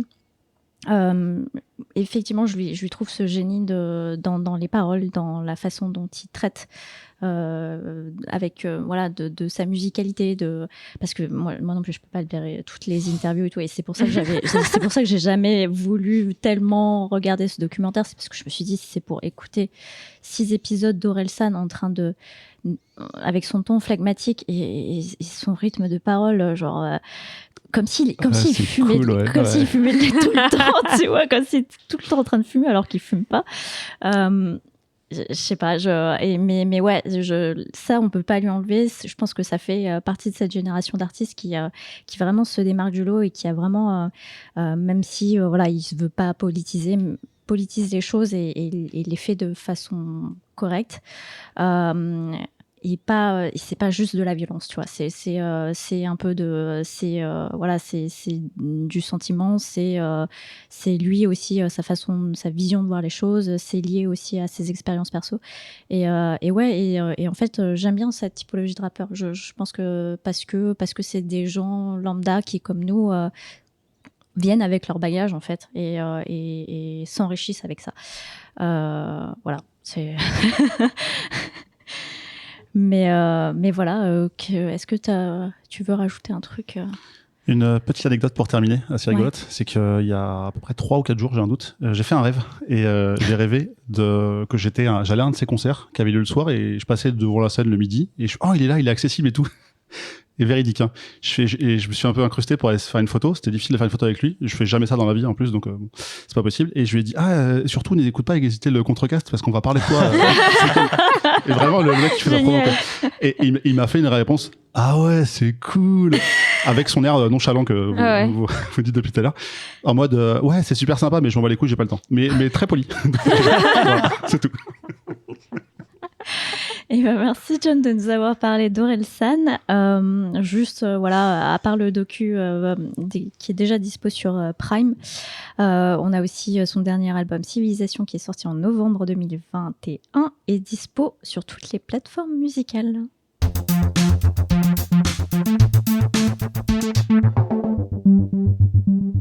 Et maintenant, on va plutôt parler d'autre chose et de choses un peu plus légères et de choses que vous avez entendues, écoutées, vues, autres que vos chroniques, vos coups de cœur.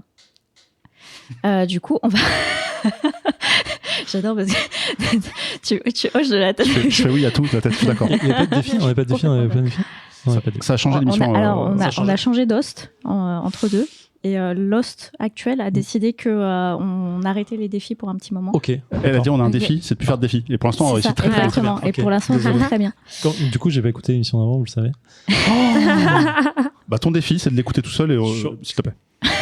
Et tu nous en fais un résumé pour janvier. En 1 minute, chrono. Merci. Ok.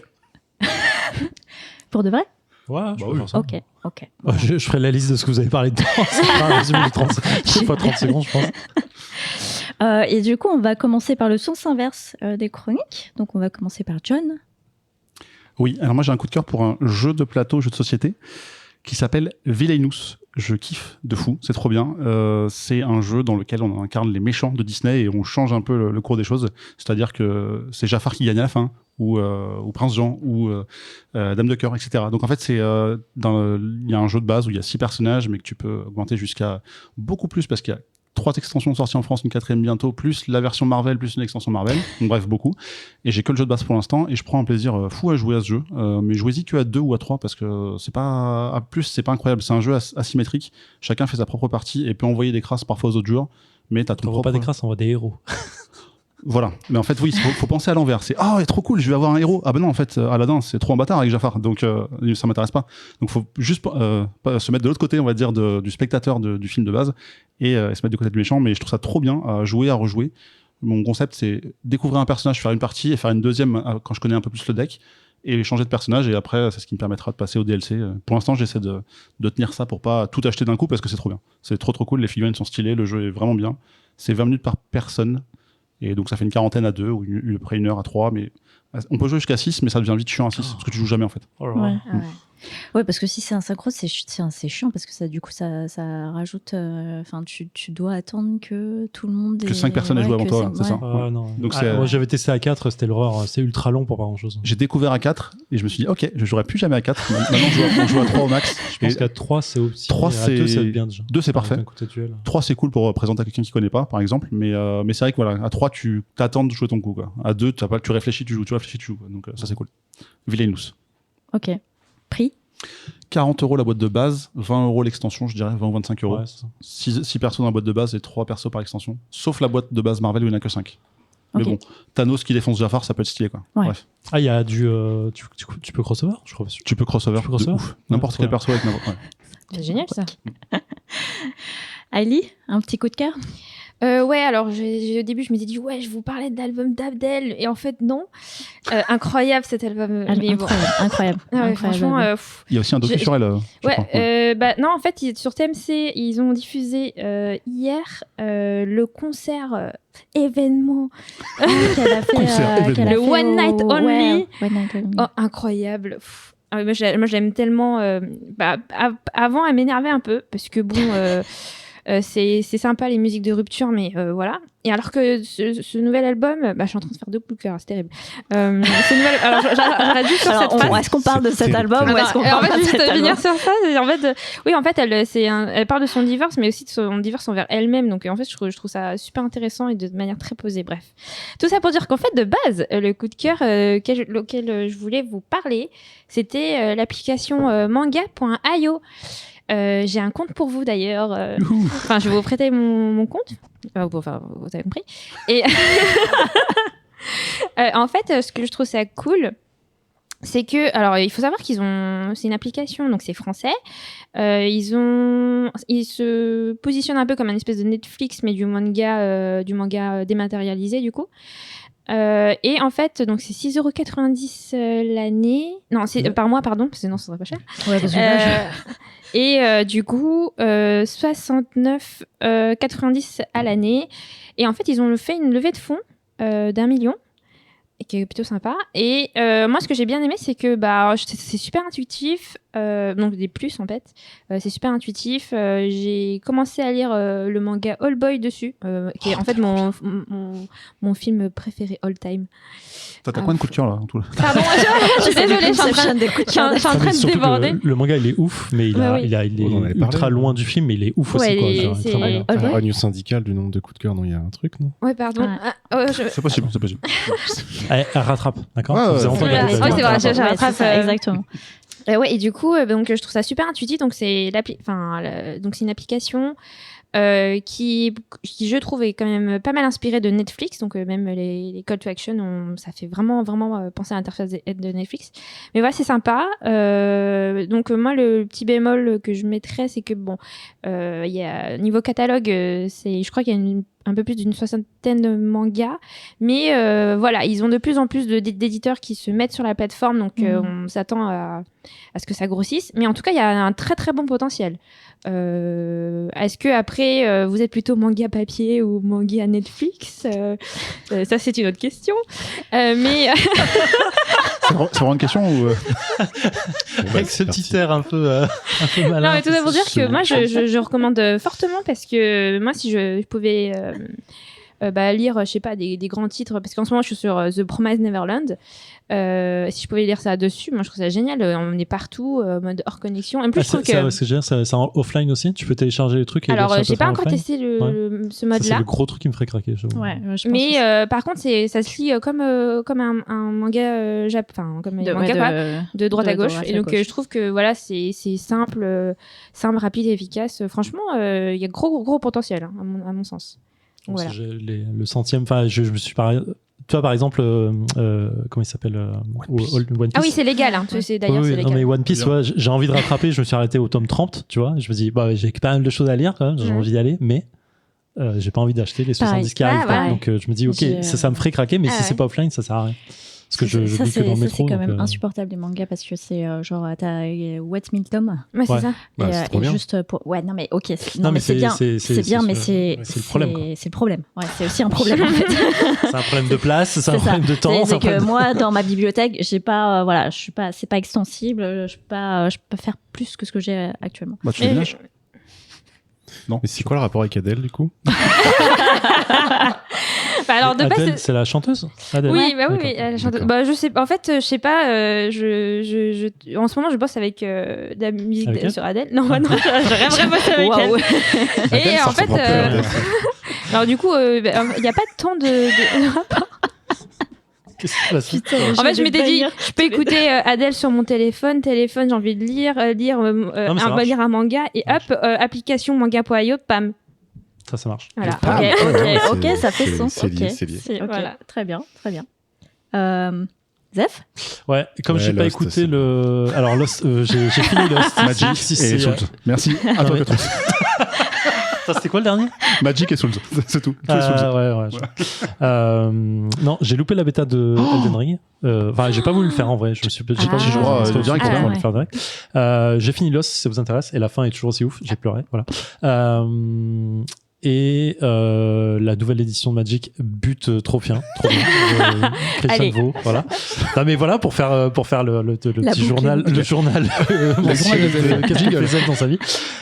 Et je voulais, mais je crois que vous l'avez parlé dans le dernier épisode. Du coup, comme je l'ai pas écouté, je savais pas. Arcane. Oui. Voilà, c'est ouf. Oui. J'ai pas encore commencé, mais je le fais ce soir. Ça bute fort. En plus, ça parle de Jinx. Jinx, c'est une inspiration très forte à Harley Quinn. On peut pas le nier aujourd'hui, donc ça défonce. Et là, je suis à l'épisode 4. Et en vrai, je prends mon temps de ouf parce que j'ai pas envie d'enchaîner les épisodes. Prends et ça tu fais bien. Bute trop fort. Visuellement, c'est une tuerie. Et la musique est trop bien. Voilà. Ça tue. Ok. Je peux parler d'autres choses, désolé, mais non, mais très bien. Très bien. Non, mais c'est un coup de cœur. C'est un coup de cœur de cet épisode, mais aussi de l'épisode dernier, puisque effectivement, c'est moi qui ai fait le coup de cœur. Ah bah voilà. Mais oui, tout ça pour doublement vous pousser à voir Arcane si ce n'est pas déjà fait, sachant qu'ils ont que Fortiche a commencé à teaser en disant ouais, on est en cours de prod pour la saison 2. Mais je crois que ça sort pas avant 2023, un truc comme ça. Ouais. Mais du coup, si vous voulez, je peux vous parler de Hawkeye, la série Disney+, qui bute bien aussi, qui sort toutes les semaines. C'est ouf. Qui est très street level, super intéressante. Enfin, ça a pas des gros enjeux, c'est pas foufou, mais c'est un bon truc de Noël. Moi, je kiffe assez fort. L'actrice qui va reprendre le rôle de Hawkeye est bluffante. Je m'y attendais pas du tout. Et même quand t'es court. Okay. Parce que c'est pas courir en fait. Je l'ai pas. Bah elle court pas, elle sait pas courir. Tu l'as pas vu dans le premier épisode, elle court, tu la regardes courir, tu fais en fait c'est pas possible qu'elle soit des super-héroïnes. Ça n'existe pas. J'ai pas fait gaffe. Elle apprend à mais comment ça, elle sait pas courir? Je sais pas, c'est des pieds, ils sont trop bizarres, ça part n'importe comment. Mais bon, c'est qu'un détail, mais c'est vrai. C'était pas pour l'action justement, pour le côté un peu visuellement faire un truc bizarre parce que c'est pas une super-héroïne justement. Non, elle courait aller buter des gens. Enfin, taper des gens, pardon. Je veux vraiment pas fait gaffe. Non, je rigole. Non, vraiment pas fait gaffe. Je sais pas pourquoi ça m'a choqué, moi, dans ce D'accord, ok. Après, le reste est cool, j'avoue. Ouais. Mais après, je le regardais sur mon téléphone pendant les vacances, donc tu vois, j'étais en mode. Ah bah, tu vois pas les genoux. Je voyais pas les genoux. C'était coupé au niveau des genoux seulement. Du coup, je voyais que les genoux. C'est bizarre. Mais voilà.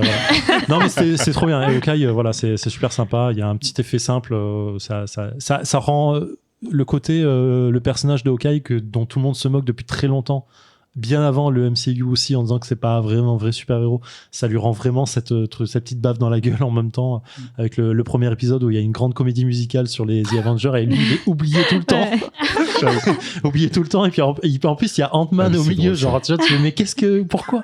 Et c'est trop bien. Et ouais, non, moi, je trouve que l'intrigue elle casse pas des briques, mais elle est bien. Enfin, tout se passe bien. Je prends un plaisir fou à regarder ça, tout le truc. Et Survivor 40 saison 41 a recommencé. Voilà, épisode 11. Si vous connaissez pas Survivor, je vous invite à regarder ça aussi. Et voilà, vous m'avez lancé dans les coups de cœur. J'ai plus rien, moi. Et je rajouterais que si vous voulez en savoir un peu plus sur Hawkeye la série, vous écoutez le dernier épisode de Comics Outcast. Le 177 qui est sorti la semaine dernière. Vous parlez de Matt Fraction, du rôle de runner. Oui, de Matt Fraction.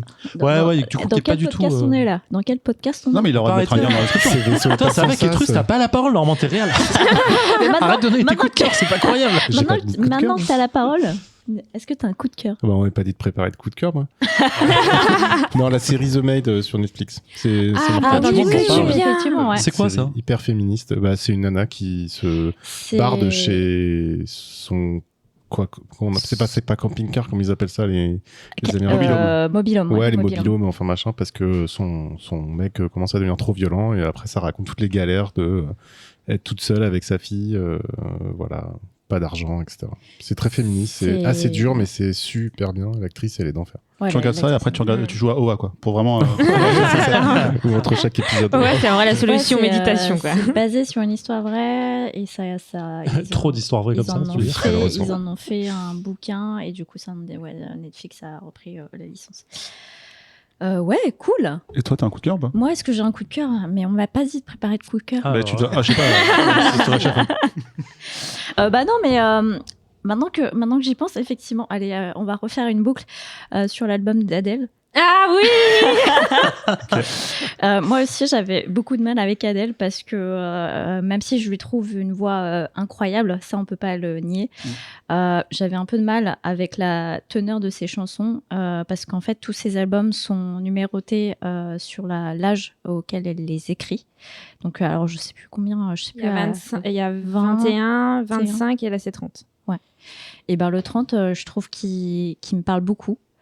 Parce que c'est très personnel, effectivement, ça, une énième fois, c'est encore sur un background très mélancolique parce que effectivement, elle divorce de son compagnon avec qui elle était mariée qu'en fait 1 an, mais avec qui elle a eu une relation de 8 ans. Ils ont eu un gamin ensemble. Et du coup, elle parle de ça. Et en fait, cet album-là, il est dédié à son fils. Elle le dit souvent dans ses interviews, voilà, cet album-là, j'aimerais bien que mon fils il puisse l'écouter quand il aura l'âge de comprendre, pour qu'il comprenne en fait mon état d'esprit et pourquoi j'ai fait ça. Et je trouve que voilà, ça, c'est sans grande prétention parce que dans beaucoup de sons de cet album-là, c'est beaucoup de piano et de vocale en fait, donc il n'y a pas tellement de fancy instruments et tout. Le clip de l'album OP du single OP qui a lancé la promo de l'album, c'est Easy Easy on Me, qui est aussi réalisé par notre ami Nolan, je crois que c'est Nolan. Maintenant, est-ce que tu dis Xavier Nolan ou Nolan? C'est son nom de famille ou son prénom? C'est son nom de famille. Je sais pas. C'est qui? C'est Mommy, le réal canadien. Ah, je dirais Nolan. Ouais, Nolan. Ouais. Bref, du coup, clip très scénarisé et tout. C'est du Adele. Mais je trouve que c'est un album mature, forcément. Maintenant, 30 piges, je pense qu'il y a. C'est pas Dolan d'ailleurs? Dolan? Il y a Xavier Nolan. C'est Xavier Dolan, le réel. Dolan? Ouais, je crois. Ah, je sais plus. J'ai un vieux doute. Et il a même fait le clip de base de Hello. Ouais. Hello. Voilà, tout ça pour vous dire que c'est un album un peu plus mature, même s'il est très mélancolique comme beaucoup de chansons d'Adèle. Je pense que ça vaut le détour. Moi, il y a un morceau qui me fait larmoyer à chaque fois, c'est... je me rappelle plus. To Be Loved. Ouais, exactement. Ah yes. To Be Loved, qui est un des derniers singles vers la fin de l'album et qui raconte juste en fait ce qu'elle avait essayé de construire avec cet homme dont elle est toujours proche, puisque c'est aussi le père de son gamin, mais qui est juste horrible. Il est juste horrible. Si vous avez envie de pleurer, écoutez-le. C'est une séance de psy sur toutes les tracks où elle est en train de se parler à elle-même de comment elle s'en sort et ce qu'elle a essayé de construire et ce qui a foiré. Et je pense qu'il y a beaucoup de relations qui peuvent beaucoup de relations fail qui peuvent prendre un peu de ces chansons là et faire un pattern, mais voilà, c'est un très bel album en tout cas. Si je peux ajouter un tout petit truc. Ouais. En fait, ce qui est marrant, c'est le point commun entre l'album de Orelsan, Civilisation et Adele, c'est Adele avait demandé pas qu'on puisse les shuffler. Ouais. Et en fait, ça suit un ordre chronologique comme l'album de Civilisation. Ils sont sortis le même jour. Comme beaucoup d'albums d'ailleurs. Oui, et du coup, dans un interview qu'elle avait fait avec Oprah Winfrey, elle avait dit qu'en fait, cet album, c'est aussi pour dire que c'est pas parce que on sort d'une relation que on peut être tout à fait heureuse. Et que si elle l'avait fait, peut-être qu'elle donnerait peut-être espoir à d'autres femmes de pas rester dans des relations pour rester dans des relations. Donc je trouve ça beau quand même. Mais il y a une chanson où elle dit, je crois qu'il y a une chanson qui dit en gros on fait des gamins, mais on fait des gamins en pensant que ça ira mieux. Pour réparer les réparations. Pour réparer les relations, tu veux dire? Pour réparer les relations, voilà, c'est plus dans cette image-là. Et que tout ça, c'est en fait, ils se sont rencontrés, elle avait la vingtaine, elle commençait à être connue, donc elle avait pas vu venir l'essor de sa carrière et prendre autant de place dans sa vie, et du coup elle redécouvrait tout, mais elle avait cette double casquette, Adèle maman casée dans cette relation-là et Adèle en tant qu'artiste en train de grandir, et voilà, et c'est un joli album. Ok, c'est Xavier Dolan effectivement. Ah putain. Alors, et on dit Dolan. Ouais, c'est Dolan. Et pourquoi je dis Nolan? Parce que Christopher Nolan, c'est horrible. J'arrête pas de me courir. Mais voilà, merci pour vos coups de cœur. Juste un petit récap de vos chroniques. Du coup, Zéphiriel nous a parlé d'Inscription, Hailey de OA et John d'Orelsan. Évidemment, tous les liens, les références, tout est répertorié va être ajouté à la description de ce podcast. Je voulais encore vous dire merci pour vos superbes chroniques, et je vais juste faire une petite parenthèse pour nos auditeurs. Le Contrecast fait partie du VHS, Vaisseau Hypersensas, association qui se finance via un Patreon dont on vous filera le lien en description. Si jamais vous voulez nous témoigner encore votre amour pour ce qu'on fait, pour les voix que vous entendez à travers ces épisodes. Faites-le, c'est le moment.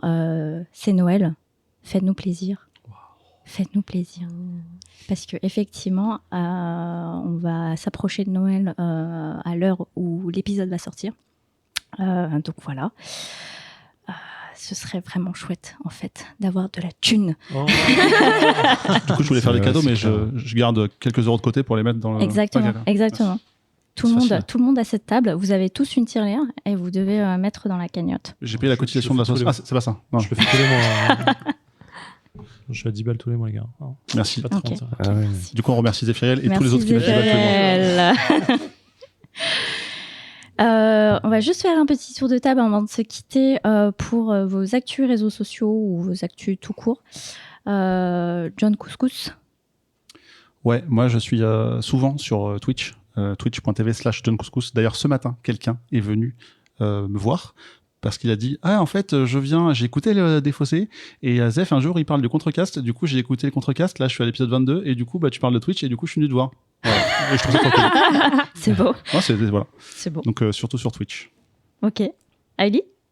C'est surtout sur Twitter, même si je viens d'ouvrir un TikTok là pour m'amuser.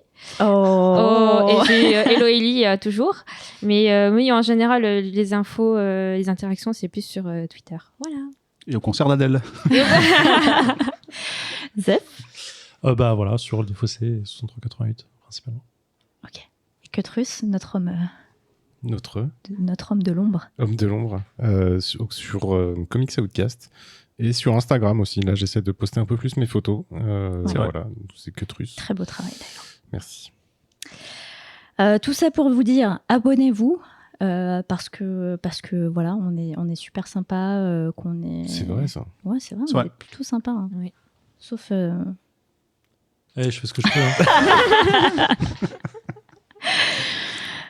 Mais voilà, on est dispo sur Spotify, Podcast Addict. J'arriverai jamais à le. Il est dur, c'est bien dit, il est c'est bien dur. dit.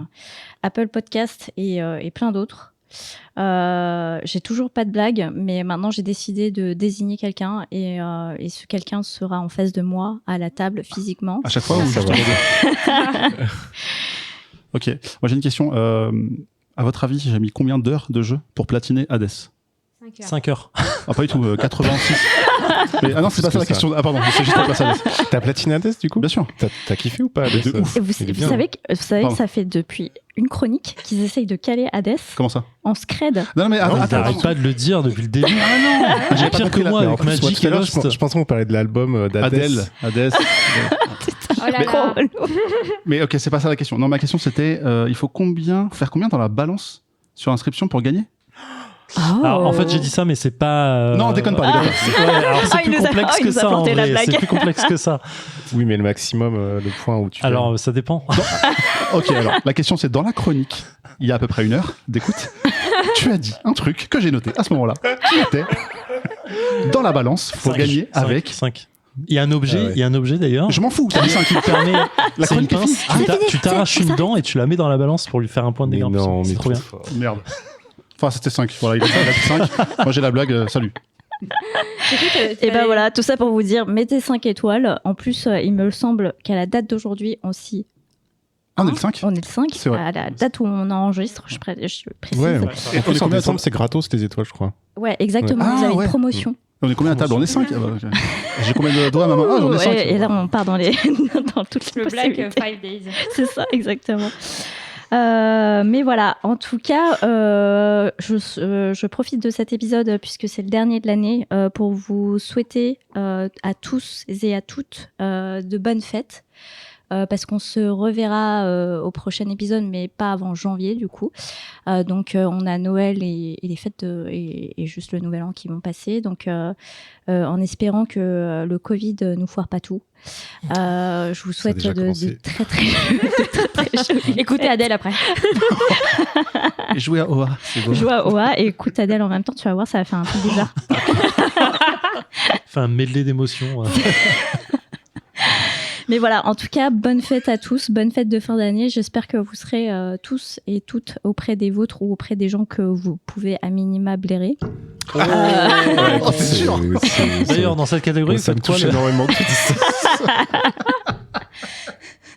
Que t'aimes un tout petit peu, pas trop non plus, quoi.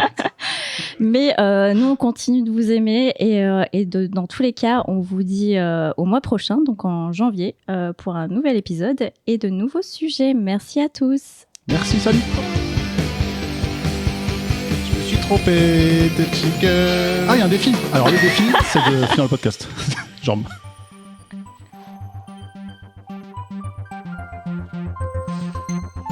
Il y aura du montage, quoi.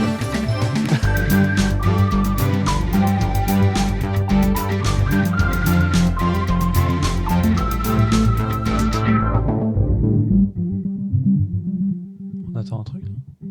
Non, on peut parler de toute façon. Non, c'était solennel. Et on peut même mettre la chronique de Heidi. Aujourd'hui, je vais vous parler d'un jeu d'horreur. Même si la période d'Halloween est passée, ce jeu... Aujourd'hui, je vais vous parler d'un jeu d'horreur, même si la période...